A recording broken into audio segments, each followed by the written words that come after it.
Hello everyone, my name is Rahul Mishra. I am vocational trainer, Laksh Job Skill Academy Private Limited.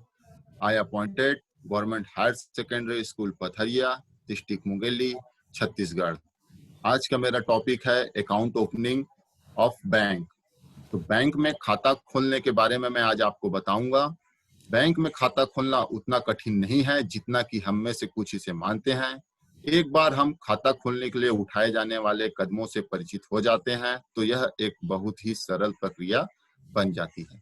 Bank और संभावित ग्राहकों द्वारा विचार किए जाने वाले कुछ महत्वपूर्ण पहलू इस प्रकार हैं। पहला, ग्राहक के प्रकार, चाहे कोई भी व्यक्ति हो, कोई भी फर्म हो, कंपनी हो, ट्रस्ट हो, संस्था हो आदि। फिर दूसरा है ग्राहक और बैंक का स्थान।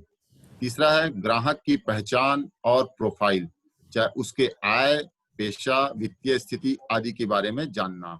ग्राहक की वित्तीय और बैंकिंग जरूरतों के बारे में भी जानना। बैंक द्वारा ग्राहक प्रदान की जाने वाली सेवाओं के प्रकार, खातों का प्रकार जो ग्राहक की आवश्यकता के अनुरूप है, खातों को संचालित करने की शर्तें, खाता खोलने के लिए आवश्यक दस्तावेज और जानकारी, खाते खोलने और संचालित करने का अधिकार एक से अधिक व्यक्ति या किसी फर्म, एक कंपनी, एक ट्रस्ट, एक सोसाइटी, एक एसोसिएशन या किसी अन्य संगठन के खाते के मामले में। अब हम जानेंगे कि बैंक में नया खाता खोलने समय संभावित ग्राहकों द्वारा बैंक से निम्नलिखित जानकारी पूछ सकता है। पहला है कि खाते की मुख्य विशेषता क्या है जो उस बैंक ग्राहक को खोलना है। खाता खोलने की पात्रता कि वह किस आधार पे अपना खाता खोल सकता है। और दस्तावेज, किसी भी अन्य जानकारी की आवश्यकता पे वो मांग सकते हैं। खाता संचालित करने के नियम और शर्तें, खाते में रखे जाने वाला न्यूनतम शेष चालू या बचत खाते के मामले में, खाते का रख रखाव शुल्क और कोई भी अन्य सेवा शुल्क, खाते के साथ उपलब्ध अतिरिक्त सुविधा जैसे कि एटीएम और इंटरनेट बैंकिंग, मोबाइल बैंकिंग, इनके उपयोग करने के नियम और शर्तें, और ब्याज दर, आरबीआई द्वारा बैंकों को द्वारा निर्धारित शर्तों पर समय समय पर ग्राहकों को ब्याज दे होता है। अब हम जानेंगे कि बैंक खाता खोलने का तरीका। बैंक खाते का प्रकार जिसे आप खोलना चाहते हैं, कोई भी एक बैंक खाता आप ले सकते हैं, जैसे कि बचत खाता, आवर्ती जमा खाता, सावधि जमा खाता, चालू जमा खाता, हाइब्रिड जमा खाता। ऐसे बहुत से प्रकार के खाते हैं जिनमें से आप किसी भी एक खाते को खाता खोल सकते हैं। दूसरा है आपकी पसंद के किसी भी बैंक से आप संपर्क करें या बैंक अधिकारी से मिल सकते हैं। इच्छुक व्यक्ति या जो ग्राहक होता है उसके द्वारा खाते के प्रकार का चयन कर लिया जाता है तो उसे नजदीकी बैंक में जाकर संपर्क करना चाहिए। इच्छुक व्यक्ति को खाता खोलने के लिए के संबंध में और अधिक जानकारी के लिए बैंक अधिकारी से संपर्क करना चाहिए। बैंक अधिकारी द्वारा खाता खोलने का फॉर्म या प्रस्ताव फॉर्म, जिसे हम बोल सकते हैं हिंदी में, प्रदान किया जाता है।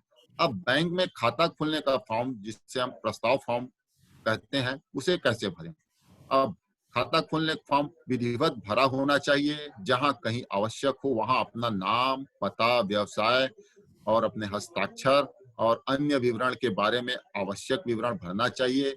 आवेदक को अपनी नवीनतम पासपोर्ट साइज की फोटो की प्रति प्रस्तुत करने के लिए कहा जाता है। तीसरा है चौथा है बैंक खाता खोलने का फॉर्म और दस्तावेज प्रस्तुत करें। आवश्यक प्रलेखों के साथ विधिवत भरे गए फॉर्म को प्रस्तुत किया जाना चाहिए। बैंक अधिकारी प्रस्ताव फॉर्म का सत्यापन करने के बाद संलग्न दस्तावेजों का सत्यापन किया जाता है। यदि अधिकारी संतुष्ट हो जाता है तो वह फॉर्म को स्वीकृति प्रदान कर सकता है और स्वीकृति प्रदान कर देता है। अब नए खोले गए बैंक खाते में प्रारंभिक राशि जमा करें। ठीक, जब भी हम नया खाता खोलेंगे तो हम उस बैंक हमसे उसमें कुछ राशि जमा करने के लिए बोलती है। देखते हैं, प्रस्ताव फॉर्म स्वीकृत हो जाने के बाद आप बैंक में आवश्यक राशि जमा और निकाल सकते हैं। प्रारंभिक धन राशि जमा करने के बाद बैंक बचत खाते में पासबुक, चेकबुक, जमा पर्ची बुक प्रदान करती है। खाते में पात्रता के आधार पर आप ATM, debit card, credit card के लिए अनुरोध भी कर सकते हैं। अब हम आपको बताएंगे कि बैंक में खाता खोलते समय किन किन दस्तावेजों की आवश्यकता होती है और बैंक अपने ग्राहकों की पहचान कैसे करती है, जिसे हम आपको सेशन 1 में बताएंगे। जैसे कि आप देख सकते हैं कि हमारा फर्स्ट सेशन है KYC norms and identification of customer.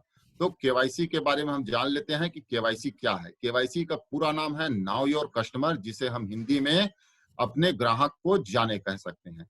यह आरबीआई द्वारा सन 2002 में इसे दिशा निर्देशित करके लाया गया था। यह एक प्रकार का फॉर्म होता है। इस फॉर्म को भरना बहुत आवश्यक होता है। इसके साथ ग्राहक के कुछ डॉक्यूमेंट संलग्न किए जाते हैं, जैसे कि Aadhaar card, PAN card, voter ID card, passport इत्यादि। भारतीय रिजर्व बैंक ने सभी बैंकों को यह दिशा निर्देश दिए हैं कि जब तक ग्राहक द्वारा केवाईसी फॉर्म जमा नहीं किया जाएगा, तब तक ग्राहक की सभी सेवाएं सीमित कर दी जाएंगी या रोक दी जाएंगी। अब हम देखते हैं कि केवाईसी भरने का मुख्य उद्देश्य क्या होता है। भारत सरकार या बैंक, कोई भी बैंक जब अपने ग्राहकों को केवाईसी फॉर्म भरवाती है तो उनका मुख्य उद्देश्य क्या होता है। अब हम देखते हैं कि भारत सरकार द्वारा बैंकों को निर्देशित किया गया है कि केवाईसी के माध्यम से अपने सभी ग्राहकों की असली पहचान कर अपने पास रखें। केवाईसी गाइडलाइन के जरिए बैंक अपने ग्राहकों की पहचान करते हैं। यदि जानबूझकर या अनजाने में की जाने वाली आपराधिक गतिविधियों और मनी लॉन्ड्रिंग पर अंकुश लगा सकते हैं।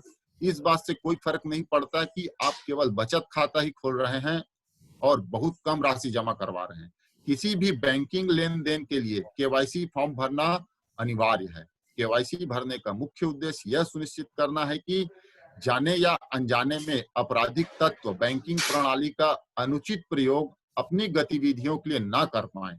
अपराधियों द्वारा नकली पहचान और नकली पते बताकर खाता खोलने की कोई भी कोशिश केवाईसी द्वारा रोकी जा सकती है। अब हम देखेंगे कि बैंक द्वारा ग्राहकों को दो मोटे तौर पर व्यापक श्रेणियों में बांटा गया है। मतलब बैंक द्वारा ग्राहकों को दो श्रेणियों में वर्गीकृत किया गया है, जिसमें से पहला है ह्यूमन, हिंदी में बोलने पे मनुष्य। अब मनुष्य के लिए फोटोग्राफ, सामान्य व्यक्तियों से बैंकों द्वारा दस्तावेज मांगे जाते हैं ताकि संभावित ग्राहक की पहचान सत्यापित किया जा सके और उसकी एक नवीनतम पासपोर्ट फोटो के साथ उसके पते की पुष्टि की जा सकती है। अब दूसरा है विधिवत संस्थाएं, लीगल एंटिटीज। संस्थाएं, ये संस्थाएं जैसे कि फर्म, कंपनी, सोसाइटी, ट्रस्ट आदि जैसी संस्थाओं के लिए बैंक संबंधित दस्तावेजों और अन्य स्रोत के माध्यम से अपनी कानूनी स्थिति को सत्यापित करने बैंक कानूनी इकाई की ओर से कार्य करने वाली व्यक्ति की पहचान और उनके अधिकारों को सत्यापित करते हैं। अब हम देखेंगे केवाईसी पॉलिसी। KYC policy